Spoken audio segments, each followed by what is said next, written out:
ಸರ್ಕಾರದಲ್ಲಿ ಏನು ನಡೀತಾ ಇದೆ, ಒಳಗಿಂದೊಳಗೆ ಅಸಮಾಧಾನ ಇದೆಯಾ, ಎಲ್ಲೋ ಒಂದು ಕಡೆಗೆ ಮುಖ್ಯಮಂತ್ರಿಯವರ ಪುತ್ರನ ಹಸ್ತಕ್ಷೇಪ ಜಾಸ್ತಿ ಆಗ್ತಾ ಇದೆಯಾ, ಇದು ಜಾರ್ಜ್ ಖಾತೆ ತನಕ, ಪವರ್ ಖಾತೆ ತನಕ ಬಂದು ನಿಂತಿತ್ತ.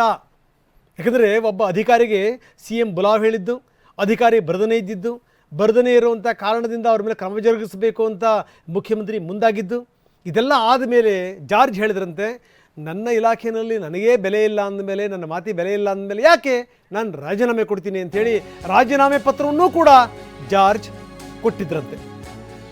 ಅಂದರೆ ಸಿ ಎಂ ಪುತ್ರನ ಹಸ್ತಕ್ಷೇಪ ಇದೆ ಅನ್ನುವಂಥ ಮಾತುಗಳು.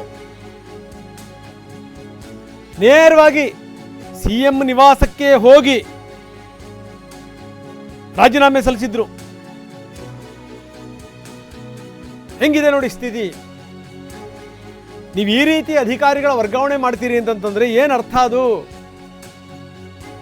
ನಾವು ಯಾಕಿರಬೇಕು?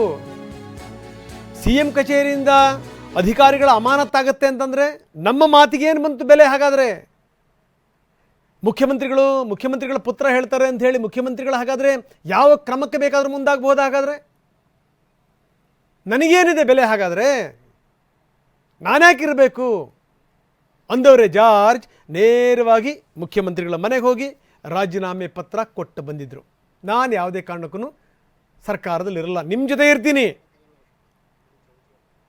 ಸರ್ಕಾರದಲ್ಲಿ ನಾನು ಇರಲ್ಲ. ತುಂಬ ಸ್ಪಷ್ಟವಾಗಿ ಅದಾಗ್ತಿದ್ದಂಗೆನೇ ಸಿ ಎಂ ಆಪ್ತರು ದೌಡಾಯಿಸಿದರು. ಕೊನೆಗೆ ಪೊನ್ನಣ್ಣವ್ರನ್ನ ಬಿಟ್ಟು ಜಾರ್ಜ್ ಅವರನ್ನ ಸಂಧಾನ ಮಾಡುವಂಥ ಪ್ರಯತ್ನಗಳಾಯಿತು. ಪೊನ್ನಣ್ಣ ಅವ್ರನ್ನ ಬಿಟ್ಟು ನೀವೇ ಹೋಗಿ ಅವ್ರನ್ನ ಸ್ವಲ್ಪ ಸಮಾಧಾನ ಮಾಡಿ ಅಂತ. ಎಲ್ಲೋ ಒಂದು ಕಡೆಗೆ ಸುತ್ತಮುತ್ತ ಇರುವಂಥವರು, ಸಲಹೆ ಸೂಚನೆಗಳನ್ನು ಕೊಡ್ತಿರುವಂಥವರು, ಅವರೇನಾದರೂ ಸರಿ ಇರಲಿಲ್ಲ ಅಂತಂತಂದರೆ ತಪ್ಪು ಸಂದೇಶಗಳನ್ನು ಕೊಟ್ಟುಬಿಟ್ರೆ ಏನಾಗುತ್ತೆ ಅನ್ನೋದಕ್ಕೊಂದು ಬೆಸ್ಟ್ ಎಕ್ಸಾಂಪಲ್ ಇದು. Best example.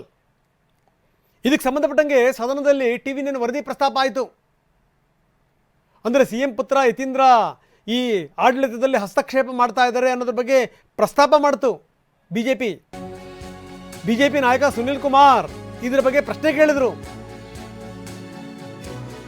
ಜಾರ್ಜ್ ರಾಜೀನಾಮೆ ಕೊಟ್ಟಿದ್ರಂತೆ ಅಂದ್ರು ಸುನಿಲ್ ಕುಮಾರ್.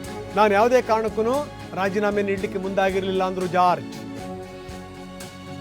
ನನ್ನ ಸಂಪೂರ್ಣ ಬೆಂಬಲ ಸಿದ್ದರಾಮಯ್ಯನವರಿಗಿದೆ. ಇದು ಇಂಧನ ಸಚಿವ ಕೆ.ಜೆ. ಜಾರ್ಜ್ ಕೊಟ್ಟಂತ ಹೇಳಿಕೆ. ಹಾಗಾದರೆ ಸುನಿಲ್ ಕುಮಾರ್ ಸದನದಲ್ಲಿ ಪ್ರಸ್ತಾಪ ಮಾಡಿದ್ದೇನು, ಜಾರ್ಜ್ ಹೇಳಿದ್ದೇನು, ಬನ್ನಿ ನೋಡೋಣ.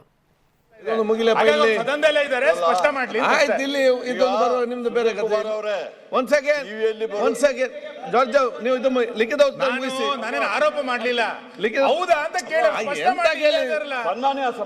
ಮುಗಿಸಿ. ಸನ್ಮಾನ್ಯ ಸಭಾಧ್ಯಕ್ಷರೇ, ಅವರು ಟಿವಿಯಲ್ಲಿ ನೋಡಿದ್ದಾರೆ ಅಂತ ಹೇಳಿದ್ದಾರೆ. ನಾನೇನಾದ್ರೂ ಟಿವಿಯಲ್ಲಿ ಕೇಳಿದಿನ? ಇಲ್ಲ. ನಾನು ಯಾವುದೇ ರಾಜೀನಾಮೆ ಪ್ರಶ್ನೆ ಉದ್ಭವಿಸೋದಿಲ್ಲ, ಆ ಥರ ಏನಿಲ್ಲ. ಸಂಪೂರ್ಣವಾದ ನಂಬಿಕೆ ನಮ್ಮ ಮುಖ್ಯಮಂತ್ರಿ ಮೇಲೆ ನಮಗಿದೆ, ಗೊತ್ತಾಯ್ತಲ್ಲ. ನಿನ್ನೆ ಸಮೇತ ನಮ್ಮ CLP ಮೀಟಿಂಗ್ ಇತ್ತು. ನೀವು ಯಾವ್ದೋ ಕೇಳ್ಬಿಟ್ಟು ನನಗೆ ಗೊತ್ತಿಲ್ಲದ ವಿಚಾರ ಸರ್, ಅದಕ್ಕೆ ಕೇಳ್ತಾ ಇರೋದು. ನೀವು ನಮಗೆ ಬೇಕು, ಸತ್ಯಕ್ಕೆ ದೂರ. ಉಲ್ಲೇಖ ಮಾಡ್ತಾ ಇದ್ದೀನಿ. ನಾನು ಆ ಥರ ಯಾವ ವಿಚಾರದ ರಾಜೀನಾಮೆ ಕೊಡಲಿಲ್ಲ, ಆ ಪ್ರಶ್ನೆ ಉದ್ಭವಿಸಿದ್ರ. ಸಂಪೂರ್ಣವಾದ ನಂಬಿಕೆ ಮತ್ತೆ ಬೆಂಬಲ ಮುಖ್ಯಮಂತ್ರಿ ಅವರೊಟ್ಟಿಗೆ ನಾವೆಲ್ಲ ಇದ್ದೀವಿ. ಓಕೆ. ಟಿವಿ ಮಾಧ್ಯಮಗಳಲ್ಲಿ ಏನ್ ಸುದ್ದಿ ಬರ್ತಾ ಇದೆ ಅಂತ ಕೇಳಿದ್ರೆ, ಜಾರ್ಜ್ ಅವರು ರಾಜೀನಾಮೆ ಕೊಟ್ಟಿದ್ದಾರೆ, ಸಿಎಂ ಅವರ ಹಸ್ತಕ್ಷೇಪ ಜಾಸ್ತಿ, ಸಿಎಂ ಅವರ ಮಗನ ಹಸ್ತಕ್ಷೇಪ ಆಗಿದ್ರಿಂದ ಜಾರ್ಜ್ ರಾಜೀನಾಮೆ ಕೊಟ್ಟಿದ್ದಾರೆ ಅಂತ ಟಿವಿ ಹೇಳಿ ಬರ್ತಾ ಇದೆ. ಸದನದಲ್ಲೇ ಇದ್ದಾರೆ, ಸ್ಪಷ್ಟ ಮಾಡ್ಲಿ. ನಿಮ್ದು ಬೇರೆ